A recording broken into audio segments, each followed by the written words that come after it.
One of the challenges that tends to come up, the better I do in my life, the more it impacts other people.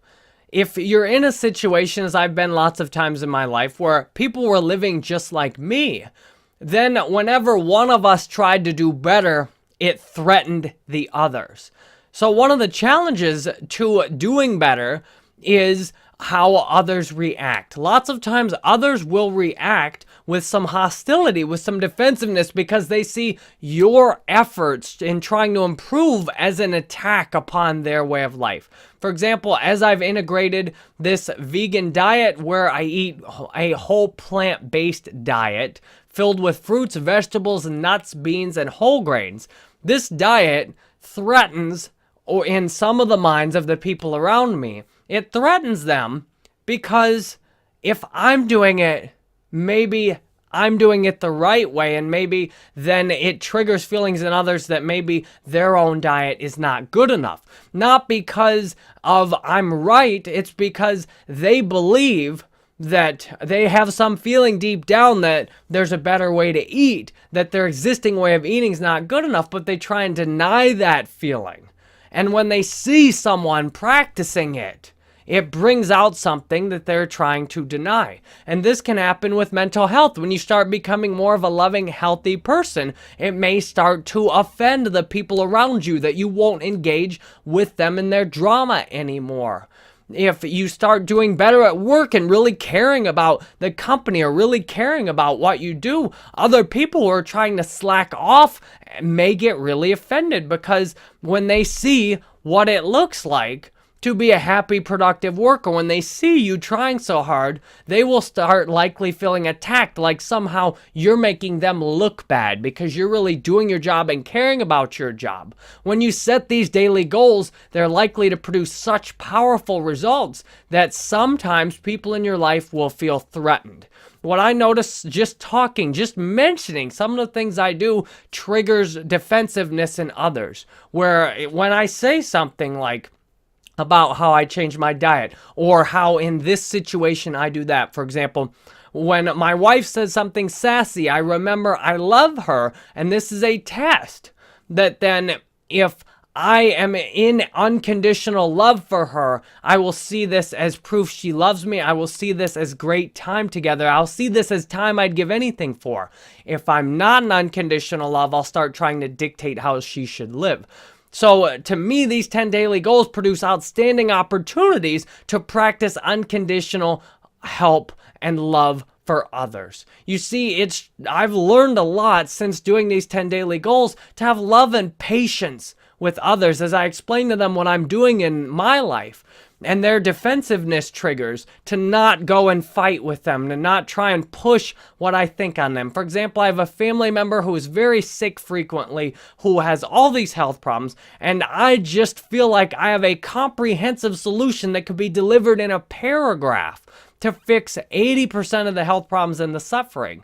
The challenge is that until a person is ready to let go of their pain and suffering, they don't want any help. You see, lots of times people just tell us about what they're going through. They don't actually want a solution. Now, this may be easier for women to process generally than men, because men, most anytime we hear about a problem, our minds start working on fixing it. And lots of times, women especially are programmed to just share about their problems, whereas men were often programmed to hide our problems and try and look good. But these things are all just generic. I just use this. I like the examples from men are from Mars, women are from Venus. And these can be switched in lots of things. So just recognizing these different tendencies in people can help. I recognize now my wife is perfectly capable of solving all of her own problems. When she's telling me about something she's having a hard time with, she doesn't need me to try and fix it. In fact, that makes her, because my tendency as a man is to minimize things, that often makes her feel worse. She just wants me to listen, love her unconditionally, and then she will handle it herself unless she specifically asks for a solution. And the family member who's so sick and struggling just shares about their life with me. It's there to help me practice these daily goals. It's there to help remind me why I practice these daily goals. Because but for the grace of God, there go I. Without these 10 daily goals, I would be miserable and suffering if even alive, and not wanting to let go of my misery. Saying that this is my misery and I'm holding on to it. I remember my dad used to tell me that I abused alcohol. My dad used to give me suggestion after suggestion. He said, instead of being a police officer, which is not a good career to drink with, why don't you go be a bartender? You can drink at work. You'll get all these free drinks. You can get all these girls to go home with you. And I wouldn't listen to him. I wanted my misery my way. And these 10 daily goals are so powerful. It forces me to either practice unconditional love for others, which helps me continue to practice these daily goals, or it ends up putting me in a position of feeling alone, feeling worse than or better than. It makes me continue to evolve. And that's why these goals are so helpful, because just one person advancing, the ripple effect of all that, one person taking better care of their body, better care of their emotions, better care of their mental and spiritual health, advances all humans collectively. And the first response is often defensiveness. The first response, like you look at Jesus, wow, this one person has figured out how to live and love and has remembered God, and they practice unconditional love everywhere. Let's kill him.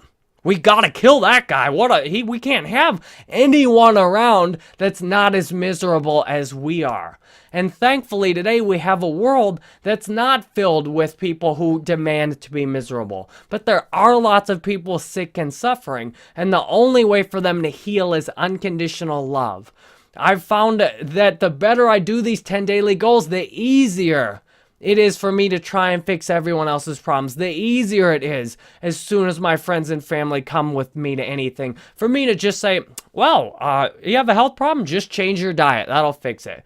Well, you have a spiritual problem? Why don't you just go to a 12-step program or a church or blah, blah, blah. You see, with the better my life is, the easier, the more I'm tempted to try and act like and play God in everyone else's life. And to say, your problems are really easy. This will just fix everything. The truth is, working full-time on my own 10 daily goals is the only way I'm able to have a good life today. And I can barely handle practicing my 10 daily goals every day and doing a good job in my life. Some days I still struggle.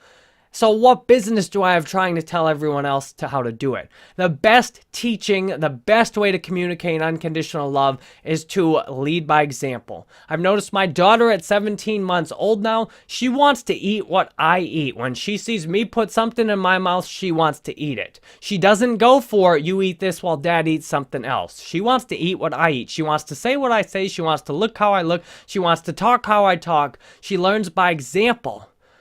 So, anything that I want to teach her, I must simply teach by example. So I'm grateful in the years since I've been applying these 10 daily goals to my life has gotten a lot better. And I've found more opportunities than ever to practice unconditional love for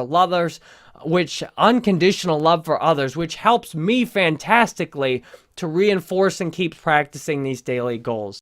You see, if you do better, it's likely at first to produce this disconnect, where all of a sudden you're doing so good you don't feel like you relate to the people around you. You can't hang around with the same people anymore, and that's actually can be a good thing.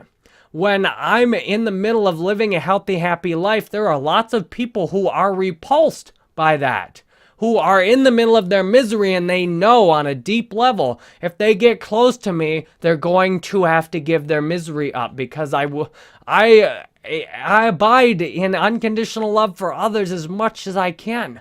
I pray that's my number one personal goal, is to practice unconditional love at all times. So when I go out in the world, the people who want to keep their misery tend to be repulsed.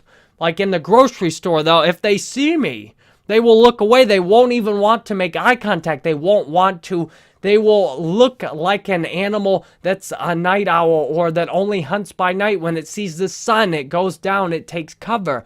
They don't want to see the light of day. I didn't want to see the light of day a lot of times in my life. I drank and would stay up all night, and then when the sun was going to come up, I'd try and get in bed. I'd try and hide from the sun as much as possible, because I knew if I stayed out in the sun long enough, it would burn away all of these false things I'd brought into my life, all these victim stories, all this misery, all this pain, it would be all burned away, and I would be back in the middle of my heart, just being a loving, defenseless little being. So I'm grateful today to have that experience to share with you. I'm grateful I've had so many chances to practice unconditional love for others. As I watch some of the people around me learn and adapt, as I do better, they do better, and they teach me new things, and then I learn from them. And others I've watched fade away, not want to be around me doing better.